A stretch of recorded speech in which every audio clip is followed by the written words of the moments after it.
اعوذ باللہ من الشیطان الرجیم بسم اللہ الرحمن الرحیم رب اشرح لی صدری ویسر لی امری واحلل عقدۃ من لسانی یفقہوا قولی۔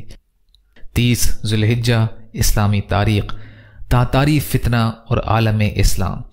جب انسان اللہ کو بھول کر آزادانہ زندگی گزارنے لگتا ہے تو اللہ تعالیٰ اپنے ابدی قانون کے تحت فتنوں اور آزمائشوں کا سیلاب بھیج دیتا ہے۔ کچھ اسی طرح 6 صدی ہجری میں ہوا، جب لوگوں میں برائیاں، ظلم اور ستم، خانہ جنگی اور عیش و عشرت کا بازار اتنا گرم ہوا کہ اللہ اور اس کے رسول کے بتائے ہوئے دین کو بھی بھول بیٹھے۔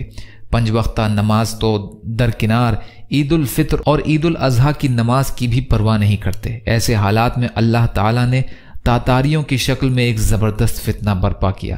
چنانچہ تاتاری قوم نے چنگیز خان کی قیادت میں خوارزم شاہ کی حکومت پر سن 616 ہجری میں پہلا حملہ کیا، پھر سن 624 ہجری میں اس کا انتقال ہو گیا، لیکن اس کے مقاصد کی تکمیل اس کے بیٹے اور پوتے نے ایران، ترکستان، بخارا، سمرقند، ہمدان، قزوین اور نیشا پور وغیرہ میں خون کا دریا بہاتے ہوئے اس کا پوتا ہلاکو خان بغداد پہنچا اور اس کی بھی اینٹ سے اینٹ بجا دی اور 40 دن تک صرف بغداد میں 18 لاکھ لوگوں کو قتل کیا۔ ساتھ ہی ساتھ اسلامی نشانات بھی مٹا دیے گئے اور لائبریری تباہ اور برباد کر کے کتابیں دریا میں بہا دی گئیں، جس کے نتیجے میں دریا کا پانی روشنائی سے کالا ہو گیا تھا۔ اتنا زبردست حادثہ مسلمانوں پر کبھی نہیں آیا تھا، لیکن اللہ تعالیٰ کی قدرت دیکھیے کہ جس قوم نے عالم اسلام کو تباہ و برباد کیا تھا، خود انہی کو ایمان کی توفیق دی اور وہ پوری قوم مسلمان ہو کر اسلام کی پاسبان بن گئی۔ اللہ تعالیٰ نے قرآن میں سچ فرمایا ہے کہ اگر تم پھر جاؤ گے اور ہمارے احکام کی نافرمانی کرو گے تو وہ تمہاری جگہ دوسری قوم کو لے آئے گا جو تمہاری طرح نافرمان نہیں ہوگی۔ سورہ محمد کی آیت کا ترجمہ۔ حضور صلی اللہ علیہ وسلم کا معجزہ روشنی کا تیز ہونا۔ اما عائشہ رضی اللہ عنہا فرماتی ہیں کہ آپ صلی اللہ علیہ وسلم اندھیرے میں اس طرح دیکھتے تھے جس طرح روشنی اور اجالے میں دیکھتے تھے۔ بیہقی فی دلائل النبوہ کی روایت ہے۔ یہ ایک فرض کے بارے میں نماز جمعہ کے لیے جماعت کا ہونا۔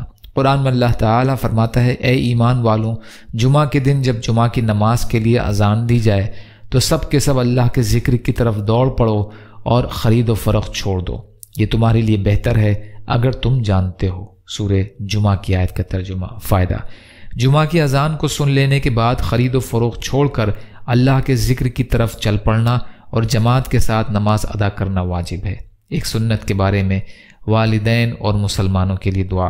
والدین اور تمام مومنین کی مغفرت کے لیے اس طرح دعا کریں، ربنا اغفر لی ولوالدی وللمؤمنین یوم یقوم الحساب۔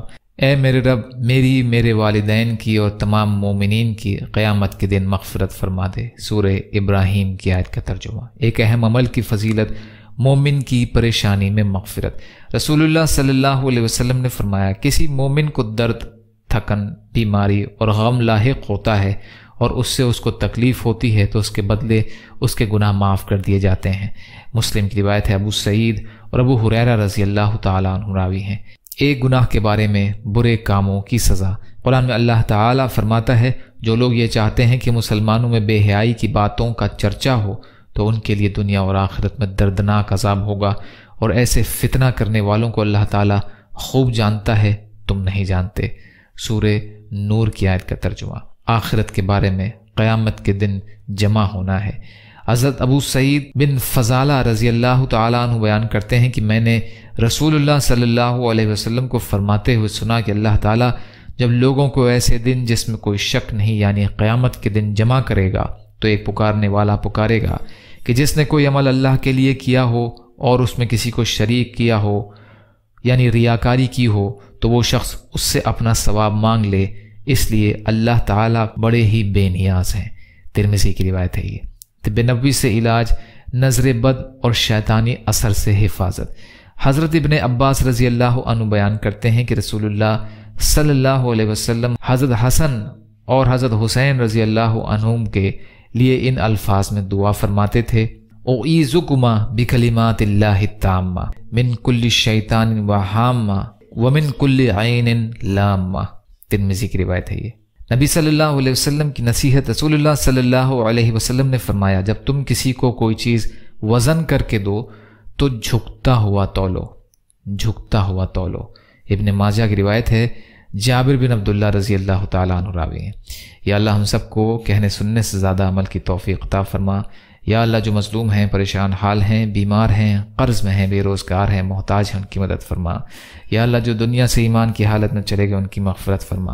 یا اللہ اپنے حلال میں سے دیجیے، اپنے حرام سے بچائیے، اپنے غیر سے بے نیاز کر دیجیے، صبر و شکر اور اچھی طرح عبادت کرنے والا بنائیے۔ یا اللہ ہمارے ٹوٹے پھوٹے اعمالوں کو قبول فرما لیجیے۔ یا اللہ بے شک آپ کی مغفرت آپ کے غصے سے وسیع ہے۔ یا اللہ ہم اپنے اعمالوں سے زیادہ آپ کی رحمت کے امیدوار ہیں۔ ربنا تقبل منا انک انت السمیع العلیم وتب علینا انک انت التواب الرحیم برحمتک یا ارحم الراحمین۔ لا الہ الا اللہ محمد رسول اللہ۔ السلام علیکم۔